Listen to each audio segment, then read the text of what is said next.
Bismillahirrahmanirrahim. Assalamualaikum warahmatullahi wabarakatuh. Alhamdulillahirabbil alamin. Nahmadullaha hamdan syakirin, hamdan na'imin, hamdan yuwafi ni'amahu wa yukafi'u mazidah. Ya Rabbana lakal hamdu kama yanbaghi li jalali wajhikal karimi wa azimi sultanik. Asyhadu an la ilaha illallah wa asyhadu anna sayyidana Muhammadar Rasulullah. Allahumma salli ala sayyidina Muhammadin abdika wa rasulikan nabiyil ummi wa ala alihi wa sahbihi wa sallim. Amma ba'du. Jamaah yang dirahmati oleh Allah Subhanahu wa taala, sebelum kita memulai, mari kita sama-sama membaca Al-Fatihah. Kita khususkan untuk Sayyid Muhammad bin Siddiq Al-Ghumari, penulis wasiat Siddiqiyah, dan juga untuk putra beliau Sayyid Abdul Aziz bin Muhammad bin Siddiq Al-Ghumari yang menjelaskan wasiat tersebut dalam sebuah buku Al-Anwar Al-Qudsiyah yang kita kaji dan telah kita selesaikan pada minggu lalu. Dan juga untuk kita semuanya, semoga Allah Subhanahu wa taala menganugerahkan kepada kita keistiqomahan untuk berjalan di atas jalan ilmu, dan Allah menganugerahkan ma'rifatnya kepada kita, dan kemudian semakin mendekatkan kita kepada Rasulullah sallallahu alaihi wasallam secara lahir dan secara batin. Ala hadhihi wa bikulli niyatin salihah wa ila hadratin nabiyil mustafa sallallahu alaihi wa alihi wasallam. Al-Fatihah. A'udzu billahi minasyaitonir rajim. Bismillahirrahmanirrahim. Alhamdulillahirabbil alamin, arrahmanir rahim, maliki yaumiddin. Iyyaka na'budu wa iyyaka nasta'in, ihdinas siratal mustaqim, siratal ladzina an'amta 'alaihim ghairil maghdubi 'alaihim waladdallin. Amin. Jamaah yang dirahmati oleh Allah Subhanahu wa taala, alhamdulillah pada kajian yang lalu kita telah menyelesaikan satu buku tipis ini, yaitu tentang akhlak, di mana di sini kami terjemahkan dari Al-Anwar Al-Qudsiyah. Al-Anwar Al-Qudsiyah artinya cahaya suci, tapi di sini kami terjemahkan dengan lentera cahaya sufi. Maka yang mengikuti kajian ini dan yang telah membaca buku ini akan memahami bahwa tasawuf yang kita maksud adalah akhlak mulia Rasulullah Shallallahu Alaihi Wasallam, dan semuanya bersumber dari kehidupan Rasulullah Shallallahu Alaihi Wasallam. Seperti yang telah kita kaji dari awal, di sini dijelaskan tentang bagaimana kita berlepas diri dari hal-hal yang menutupi kita dari anugerah Allah Subhanahu wa taala, dan juga perintah atas ketakwaan, menjaga panca indera, mencari keridhaan Allah Subhanahu wa taala, menepati janji, memperbanyak sholat, bertawakal kepada Allah, kemudian berjalan di atas sunnahnya Rasulullah Shallallahu alaihi wasallam. Maka tidak ada seorang sufi yang tidak mengikuti Rasulullah Shallallahu alaihi wasallam. Tidak ada orang yang bertasawuf yang tidak mengikuti Rasulullah Shallallahu alaihi wasallam. Karena mustahil untuk sampai kepada Allah Subhanahu wa taala tapi tidak mengikuti Rasulullah. Itu mustahil. Maka ketika ada ajaran-ajaran yang tidak sesuai dengan ajarannya Rasulullah sallallahu alaihi wasallam, tidak sesuai dengan tuntunannya Rasulullah sallallahu alaihi wasallam, kemudian dia mengatakan dirinya sebagai sufi atau tasawuf atau tarekat, maka jangan diikuti. Jangan diikuti. Karena apa? Karena itu tidak sesuai dengan apa yang diajarkan oleh Rasulullah Shallallahu Alaihi Wasallam. Di sini juga dibahas tentang zikir, tentang ilmu, tentang bersifat lemah lembut, kemudian mengasihi anak yatim. Dan di sini juga dijelaskan tentang bagaimana mencintai anak yatim. Rasulullah Shallallahu Alaihi Wasallam menyampaikan, ana wa kafilul yatimi kahataini fil jannah. Jadi aku dan orang yang mengasuh anak yatim itu seperti dua jari ini. Di mana? Di sorga, yaitu jari telunjuk dan jari tengah. Artinya kalau ingin bersama Rasulullah, maka jadilah kafil atau orang yang mengasuh atau yang menjadi orang tua bagi anak yatim. Alhamdulillah di masjid ini ada bantuan-bantuan untuk anak yatim dan tidak mampu. Artinya seluruh pengurus masjid dan donaturnya nanti seperti ini bersama Rasulullah Shallallahu Alaihi Wasallam di sorga insya Allah. Dan program-program seperti itu harus terus dilaksanakan. Karena apa? Itu prakteknya. Praktek dari apa? Praktek dari teori ini. Kalau kita sekedar teori, tidak dipraktekkan, untuk apa? Artinya sama saja dengan membaca Al-Quran tidak paham tapi nggak tahu akhlaknya Rasulullah. Jadi ilmu tasawuf, ilmu tarekat, ilmu akhlak itu praktek, bukan ilmu teori yang kita baca di sini. Bukan ilmu teori. Di sini menjauh, menunaikan amanah, khianat, sabar, kemudian mendirikan sholat malam, memperbanyak puasa, khusyuk dalam sholat, keutamaan puasa, menutup mata, menjauhkan diri dari kemaksiatan atau kesalahan, memperbanyak amal kebaikan, beretika kepada kekasih Allah Subhanahu wa ta'ala, yaitu wali-wali Allah Subhanahu wa ta'ala, meninggalkan sifat dengki dan iri. Ini semuanya akhlak yang semuanya bersumber dari Rasulullah Shallallahu Alaihi Wasallam. Maka pada kesempatan kali ini Al-Fakir akan menutup kajian ini dengan sebuah tema, yaitu mendekat kepada para ulama.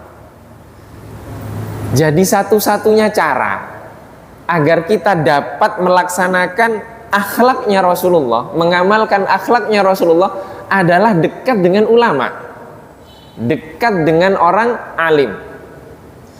Ada sebuah kisah murid dari Al-Imam Al-Auza'i.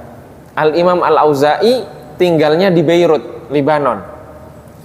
Meninggal kurang lebih tahun 157 Hijriah. Sekarang 1445 Hijriah. Berarti sudah 1300-an tahun yang lalu lebih. Imam Al-Auza'i. Imam Al-Auza'i ini memiliki madhab sendiri, tapi madhabnya tidak sampai kepada kita. Tidak sampai kepada kita. Al-Imam Al-Auza'i memiliki murid. Muridnya bernama Abdullah bin Abi Musa At-Tustari. Tustar itu nama daerah di Irak. Abdullah At-Tustari ini datang dari Irak untuk belajar kepada Al-Imam Al-Auza'i di Libanon, di Beirut. Hanya karena ingin mengamalkan wasiat atau petuah dari para ulama di Irak. Petuahnya apa? Petuahnya berbunyi, haitsuma kunta fakun kurba faqihin. Dimanapun kamu berada, maka jadikan dirimu dekat kepada seorang faqih, seorang ulama, seorang yang alim. Sehingga kemudian sampailah nama Imam Al-Auza'i. Beliau mendatangi Imam Al-Auza'i dari Irak ke Beirut. Sampai di Beirut, Al-Imam Al-Auza'i bertanya kepada Abdullah At-Tustari tadi, kamu siapa? Saya Abdullah At-Tustari dari Irak. Kamu punya orang tua? Saya punya orang tua, tapi mohon maaf agamanya masih Majusi. Majusi itu penyembah api. Kata Al-Imam Al-Auza'i, sekarang kamu pulang, temui orang tuamu. Baru nyampe, belum belajar disuruh pulang. Kalau kita mikir dulu biayanya sudah berapa? Biayanya sudah berapa? Tapi Al-Imam Abdullah At-Tustari, beliau langsung pulang kembali dan menemui sang ayah. Sesampai di sana ternyata ayahnya sakit. Ketika sakit itu sang ayah bertanya, sekarang agamamu apa nak? Dijawab oleh Abdullah Tustari, saya sekarang seorang muslim, agama saya Islam. Kemudian beliau mengenalkan tentang Islam kepada sang ayah. Sang ayah langsung mengatakan, demi Allah, sekarang saya beriman kepada agamamu. Setelah mengucapkan itu sang ayah meninggal. Jadi keberkahan seorang ulama ini seperti ini.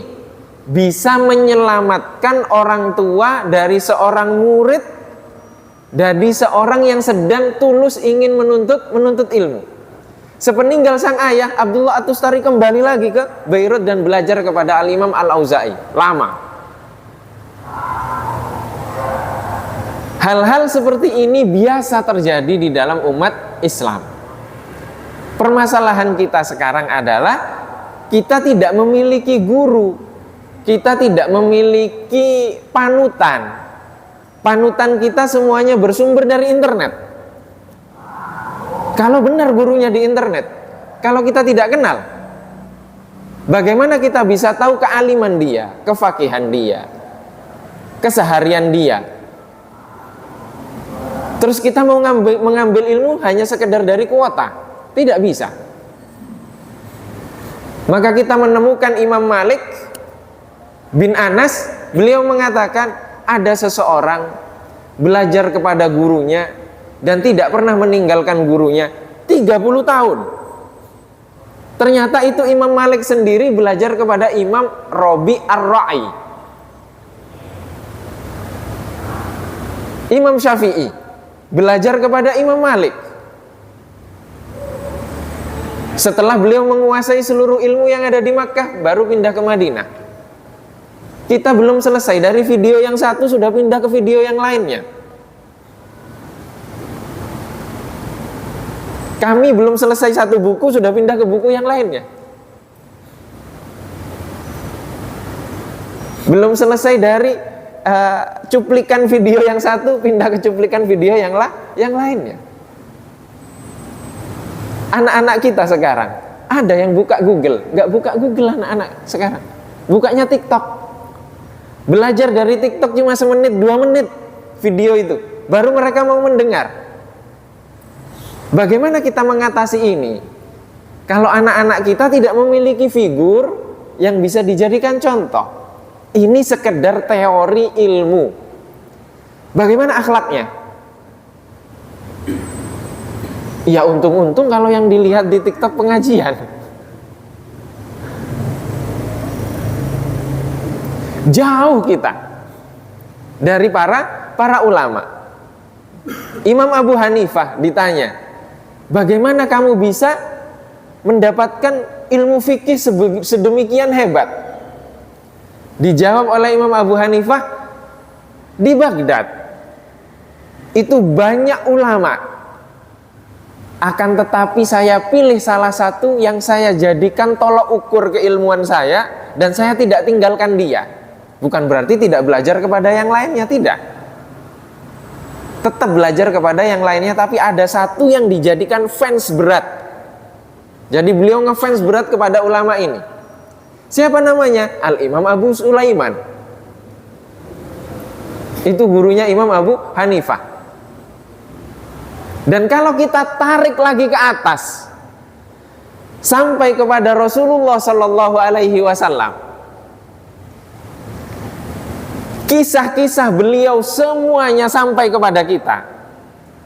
Itu karena apa? Karena para sahabat nempel hidup bersama Rasulullah Shallallahu Alaihi Wasallam dalam kesehariannya, bahkan terkadang bergantian, bergantian. Abdullah ibnu Umar puluhan kali haji, ratusan kali umroh. Setiap kali melakukan ibadah tersebut, Sayyidina Abdullah ibnu Umar melakukan nunggangi tunggangannya saja di tempat Rasulullah menaiki tunggangan beliau. Berhentinya di mana Rasulullah berhenti. Bahkan pernah Abdullah ibnu Umar jongkok di antara dua bukit, tidak buang hajat. Ditanya, kenapa kok kamu jongkok di situ? Karena saya melihat Rasulullah buang hajat di sini dan jongkok di sini, maka saya jongkok.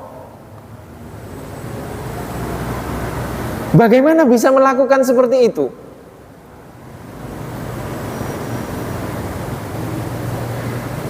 Kemudian Abu Ayyub Al-Ansari, sahabat Abu Ayyub Al-Ansari. Ini kita balik ke tema yang ada di wasiat Siddiqiyah ini. Untuk menjadi kafil pengasuh orang tua bagi anak yatim. Ini Abu Ayyub Al-Ansari. Rasulullah ketika sampai di Madinah hijrah, itu para sahabat Ansor rebutan megang tunggangannya Rasulullah, ontanya Rasulullah, berharap Rasulullah berhenti di rumahnya. Apa kalau bukan cinta ini? Itu cinta. Jadi karena inginnya didatangi oleh Rasulullah Shallallahu Alaihi Wasallam, Rasulullah ingin berhenti di rumahnya. Tapi Rasulullah apa yang disampaikan? Biarkan onta ini yang milih sendiri. Pikiran kita ketika ini mukjizatnya Rasulullah begini, ini kuasa Allah. Benar ini mukjizat. Kalau kita bayangkan sekarang, kita analogikan dengan teknologi kita sekarang. Ini kayaknya kalau kita berdoa amin semua ini. Misalkan kita semuanya diberikan hadiah mobil Tesla. Kok nggak ada yang amin? Mobil Tesla itu nggak butuh supir, nggak butuh driver. Maka beberapa di Amerika di mana sekarang itu tinggal koordinatnya saja ditunjukkan. Dia sudah akan mengantarkan kita ke tempat yang kita tuju. Ini teknologinya manusia tanpa driver. Apalagi Allah yang menciptakan onta. Mudah sekali untuk mengarahkan onta itu ke rumahnya Abu Ayyub Al-Ansari. Pertanyaannya, apa magnetnya? Kok bisa onta ini sampai berhenti di rumahnya Abu Ayyub Al-Ansari sehingga Rasulullah tinggal di sana? Magnetnya ternyata Abu Ayyub Al-Ansari mengasuh menjadi orang tua bagi 2 anak yatim. Itu daya tariknya yang membuat Allah mengarahkan koordinat dari onta ini ke rumahnya Abu Ayyub Al-Ansari. Berhentilah ontanya di sana, Rasulullah tinggal di sana. Kisah ini menguatkan hadis tadi bahwa ana wa kafilul yatim kahataini, kata Rasulullah, fil jannah. Aku dan pengasuh orang tua anak yatim seperti 2 jari ini di sorga. Saya contohkan sekarang di dunia. Siapa Abu Ayyub Al-Ansari? Mungkin nggak Abu Ayyub Al-Ansari jauh dari Rasulullah di sorga? Nggak mungkin. Di dunia saja sudah dekat. Apalagi yang dimakamkan di sampingnya Rasulullah. Makamnya saja sudah di samping Rasulullah, apalagi di sorga. Jadi ada teknologi Allah yang kadang sulit kita pahami. Ternyata dengan perkembangan zaman kita bisa memberikan analoginya yang mendekati dengan itu. Maka seluruh akhlak di sini, di dalam kitab ini, di dalam kitab-kitab yang lain, apalagi di Ihya Ulumuddin, itu adalah amaliyah-amaliyah yang Rasulullah Shallallahu Alaihi Wasallam contohkan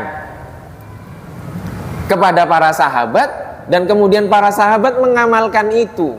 Mengamalkannya karena apa? Karena cinta. Bukan karena pahala. Jadi karena cinta kepada Rasulullah mereka mengamalkan itu. Sehingga sampai kepada kita kisah-kisahnya Rasulullah detail. Ada manusia yang ceritanya sedetail ceritanya Rasulullah. Tidak ada. Hanya Rasulullah Shallallahu Alaihi Wasallam. Ceritanya sedetail itu. Karena apa? Karena cinta. Abu Ayyub Al-Ansari, ini akhlak beliau kepada Rasulullah. Rasulullah, engkau tinggalnya, Abu Ayyub Al-Ansari rumahnya 2 lantai. Dia tidak ingin Rasulullah berada di bawahnya. Dia ingin Rasulullah di lantai 2. Kata Rasulullah, usia saya nggak mungkin naik turun. Lebih pasnya saya di bawah. Akhirnya Rasulullah di bawah. Setiap kali makan, Abu Ayyub Al-Ansari menghidangkan nampan lah kalau kita kepada Rasulullah dulu. Setelah itu sisanya baru dimakan oleh Abu Ayyub dan keluarga. Abu Ayyub dan istri setiap kali mengambil sisa makanan dari Rasulullah Shallallahu Alaihi Wasallam yang dihidangkan kepada Rasulullah, itu suami istri rebutan bekas tangannya Rasulullah. Jadi rebutan itu, mana sisa rebutan. Ini menunjukkan apa? Bekas tangannya Rasulullah itu ada berkahnya. Ada berkahnya. Lah kok sekarang ada yang mengatakan berkah itu nggak ada? Karena apa? Karena nggak baca sejarahnya Rasulullah. Saking rebutannya itu.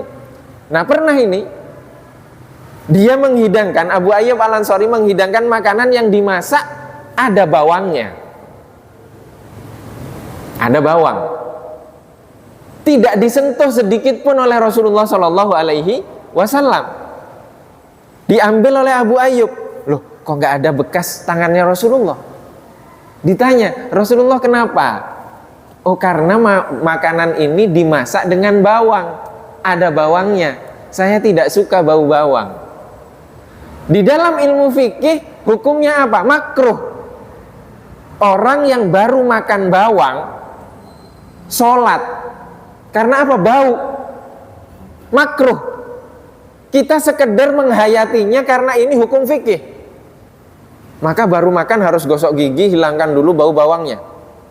Lah kalau kita nggak paham usul fikih, kita akan mengatakan Rasulullah kan nggak makan pete, nggak makan jengkol, yang dimakan bawang. Berarti nggak makruh kalau makan pete, makan jengkol. Nggak seperti itu. Sama saja, karena apa? Baunya. Maka hukumnya makruh, dihilangkan dulu baunya, baru tidak makruh. Ini sekedar hukum. Tapi Abu Ayyub Al-Ansari melakukan hal itu ketika dia tahu Rasulullah tidak suka bawang. Katanya apa? Kalau sudah Rasulullah nggak suka bawang, saya juga nggak suka. Sudah otomatis. Seperti kita, ketika istri kita ngomong, ya mama nggak suka lah kalau ayah kayak gitu. Nah, kita langsung itu auto, daripada istri saya nggak suka, mending nggak saya lakukan. Nah ini cinta. Atau minimal nggak melakukannya di depan istri, takut menyakiti. Ini cinta namanya. Maka Abu Ayyub ketika melihat Rasulullah tidak suka bawang, Abu Ayyub langsung, ya sudah saya tidak suka juga. Ini namanya cinta, melakukan sesuatu atau membenci sesuatu, tidak suka sesuatu yang tidak disukai oleh kekasihnya. Itu disebut cinta. Maka sampailah riwayat ini kepada kita. Tapi karena kita memahaminya bukan karena cinta, maknanya berbeda. Sekedar hukum. Sekedar hukum. Demikian juga menggunakan pakaian putih. Itu sahabat suka pakaian putih karena Rasulullah suka warna putih.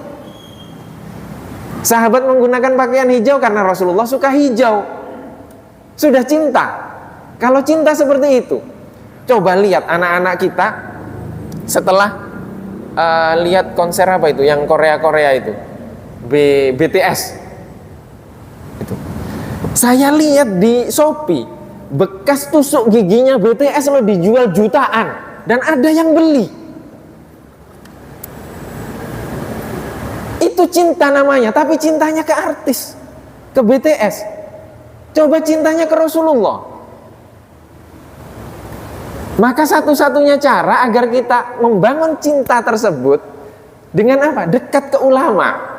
Biar kita tahu bagaimana mencintai Rasulullah Shallallahu Alaihi Wasallam seperti sahabat-sahabat tadi. Rasulullah pernah di satu ruangan. Sayyidina Abu Bakar masuk. Melihat Rasulullah sedih, Sayyidina Abu Bakar nangis. Masuk Sayyidina Umar. Melihat Sayyidina Abu Bakar nangis. Sayyidina Umar langsung nangis. Ditanya kenapa kok nangis? Karena Abu Bakar nangis. Ditanya kenapa? Abu Bakar kenapa nangis? Karena Rasulullah sedih. Padahal nggak tahu sebabnya. Ini namanya cinta. Ini namanya cinta. Maka kisahnya Rasulullah sampai kepada kita sedetil ini itu tersampaikan karena cinta.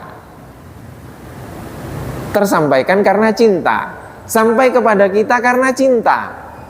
Cintanya para sahabat kepada Rasulullah Shallallahu Alaihi Wasallam. Kecintaan itu mendarah daging dan diamalkan dalam kehidupan. Sehingga kemudian itu juga yang sampai kepada para tabi'in.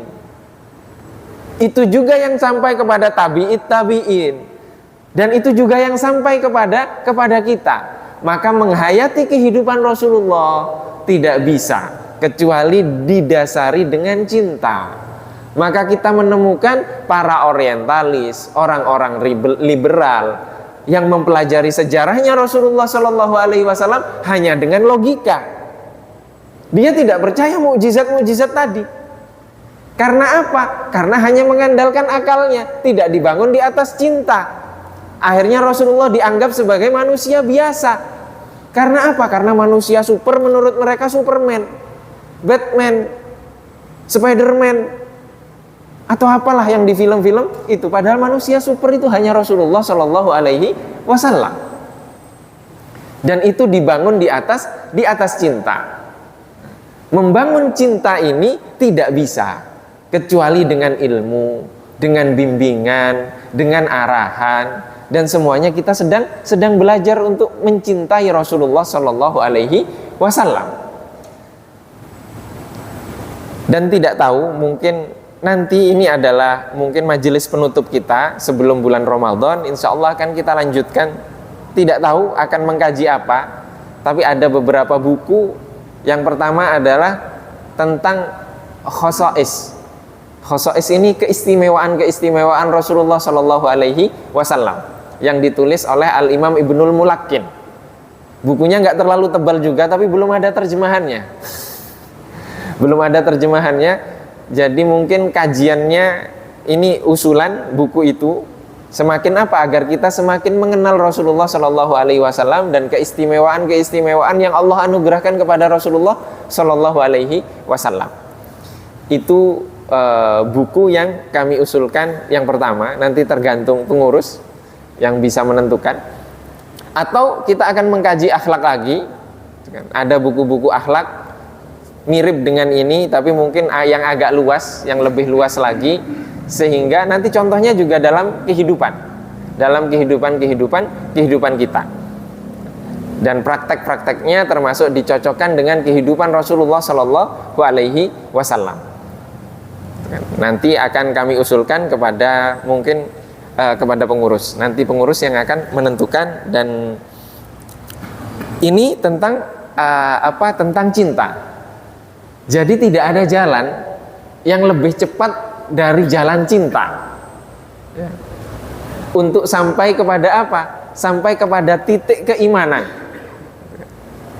Jadi Sayyidina Abu Bakar mendampingi Rasulullah itu cinta. Sayyidina Ali menggantikan Rasulullah di tempat tidurnya itu cinta. Sayyidah Fatimah ketika mendengar Rasulullah Shallallahu Alaihi Wasallam menyampaikan bahwa malaikat pencabut nyawa sudah di depan pintu, kemudian beliau menangis, itu cinta. Kemudian Rasulullah Shallallahu Alaihi Wasallam membisikkan kepada Sayyidah Fatimah bahwa keluarga Rasulullah yang pertama kali menyusul Rasulullah adalah Sayyidah Fatimah. Itu 6 bulan setelah Rasulullah wafat, Sayyidah Fatimah wafat. Sayyidah Fatimah langsung senang dan gembira, hilang kesedihannya, itu juga cinta. Karena apa? Akan menyusul kekasihnya, yaitu Rasulullah Shallallahu Alaihi Wasallam. Maka cinta ini yang akan mengantarkan, sehingga Rasulullah pernah ada seorang sahabat itu mabuk-mabukan. Ini mabuk-mabukan, mabuk lagi, dihukum mabuk lagi, dihukum mabuk lagi. Kemudian sahabat ada yang mengatakan, biar saya Rasulullah yang memenggalnya. Dilaknat oleh sahabat ini. Oh, dia ahli maksiat begini-begini. Kata Rasulullah, jangan seperti itu. Karena sahabat tersebut di dalam hatinya masih ada kecintaan kepada Allah dan kepada Rasulullah. Ini yang ahli maksiat, sahabat. Akhirnya apa? Karena Rasulullah mengatakan seperti itu, ada cinta di dalam hatinya. Akhirnya hidupnya istiqomah. Maka jangan meremehkan orang-orang ahli maksiat tapi ada cintanya. Bisa jadi kita belum sampai ke cinta itu. Amal ibadah kita masih jualan dengan Allah Subhanahu wa Ta'ala. Bisa jadi saya menyampaikan seperti ini jualan juga, karena setelah ini dikasih amplop. Nggak ada yang tahu. Tapi kalau sudah dibangun di atas cinta, itu balasannya dari Allah Subhanahu wa Ta'ala. Balasannya dari Allah Subhanahu wa Ta'ala. Dan itu tidak tahu. Dan semoga kita di sini Allah masih anugerahkan cinta di hati kita kepada Allah Subhanahu wa Ta'ala melalui kecintaan kita kepada Rasulullah Shallallahu Alaihi Wasallam, sehingga semakin mengenal Rasulullah. Terlebih sebelum bulan Ramadan ini, semoga cinta itu semakin kuat, dan kemudian di dalam bulan Ramadan tidak ada lagi setan di kerangkeng, semuanya di kerangkeng. Masa cinta kita tidak bertambah kepada Allah Subhanahu wa Ta'ala, tidak bertambah kepada Rasulullah Shallallahu Alaihi Wasallam. Sholawat kita kepada Rasulullah yang biasanya hanya sekedar ketika tahiyat, masa iya ketika bulan Ramadan salawat kita berkurang kepada Rasulullah Shallallahu Alaihi Wasallam.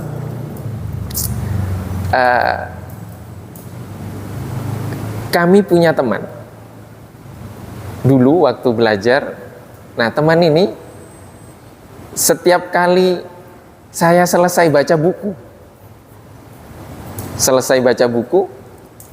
dia pasti langsung nebak. Aska, wajah kamu mirip Syekh ini, begitu. Dan itu saya tandain. Setiap saya ganti buku, dia tahu penulis bukunya itu. Kamu mirip Syekh ini, mirip Syekh ini. Tapi dia nggak tahu kalau saya baru selesai baca bukunya. Jadi kalau manusia saja ada yang diberikan kemampuan oleh Allah seperti itu, dia bisa tahu apa yang kita baru baca. Bagaimana dengan Allah Subhanahu wa Ta'ala? Mustahil Allah tidak tahu apa yang kita baca. Mustahil Allah tidak tahu apa yang kita doakan. Mustahil Allah tidak tahu apa yang kita inginkan. Mustahil semuanya. Karena manusia ada yang seperti itu. Apalagi dengan teknologi sekarang, kita bisa tahu pembicaraan antara kita, komunikasi antara kita, itu bisa semuanya dibongkar. Bagaimana dengan teknologinya Allah Subhanahu wa Ta'ala? Dan itu semuanya cinta. Ketika dibangun dengan cinta, semuanya akan berjalan. Akan berjalan mulus mengikuti orang yang kita cintai. Dan permasalahan kita sekarang adalah kita cintanya ke siapa? Figur yang kita jadikan tolak ukur itu siapa? Kalau ulama dulu sudah jelas.